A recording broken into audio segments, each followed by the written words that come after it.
মনে করে যে এইভাবে ফ্রাই হবে না, যেহেতু ভিতরে সেদ্ধ হবে না। আজকে বানাবো গরুর মাংসের বালা চাও। কোরবানির ঈদে খুব ইজিলি মেক করে ফেলতে, চর্বি ছাড়া এমন সলিড মাংস নিলেই হবে। এই মাংসটা একদম ছোট ছোট পিস করে কেটে নিব, যাতে খুব দ্রুত ফ্রাই হয়ে যায়। অলরেডি আমার পিস পিস করা শেষ, এরকম গোল সুন্দর লাগবে।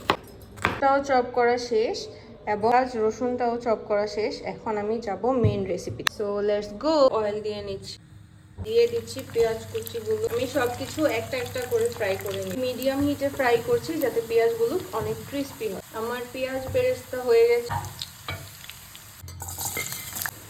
রসুনটাও ফ্রাই হয়ে গিয়েছে। সব ছেড়ে নিব। শুকনো মরিচগুলোও ফ্রাই করে নিব। সেম ওয়েতেই সব ফ্রাই করে নিলেই হবে। ধনিয়া গুঁড়ো, মরিচ গুঁড়ো এগুলো মিশিয়ে ফ্রাই করতে দিই। একদম লো হিটে করতে হবে। বিফটা প্রায় ফ্রাই হয়ে গিয়েছে, আপনারাও এভাবে ব্রাউন কালার করে ফ্রাই করে নেবেন। অনেকে মনে করে যে এইভাবে ফ্রাই হবে না, যেহেতু বিফ ভিতরে সেদ্ধ হবে না, বাট এটা পারফেক্টলি সেদ্ধ হয়েছে। অল্প আঁচে ঢেকে কত ফ্রাই করলে এটা হয়ে যাবে। সলিড মাংস নিয়েছি, সো এটা থেকে সুন্দর একটা বিফের ফ্লেভার বের হয়েছে। সবাই কোরবানির মাংস দিয়ে করবেন, সো এটা থেকে আরো বেশি সুন্দর একটা ফ্লেভার বের হবে। এখন আমি বিফগুলো উঠিয়ে নিব। তো আমার বিফ ফ্রাই শেষ, বিফগুলোকে ব্লেন্ডার করে নিই।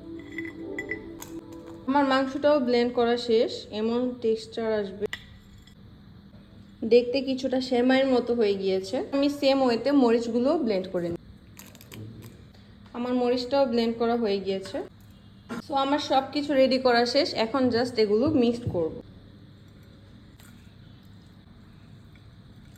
আমার বালাচাও রেডি হয়ে গিয়েছে। এটা অনেক দিন আপনারা ফ্রিজে রেখে খেতে পারবেন। দেখাবো কিভাবে ভর্তা বানিয়ে খেতে হয়। এর জন্য নিয়ে নিয়েছি পেঁয়াজ, মরিচ ভাজা, একটু লবণ, একটু টেস্টিং সল্ট।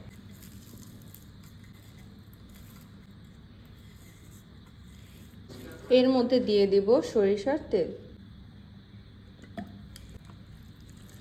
এখন এর মধ্যে দিয়ে দিচ্ছি এই বিফের মিক্সটা। আপনারা যে যতটুকু খাবেন পরিমাণ মতো নিয়ে নেবেন।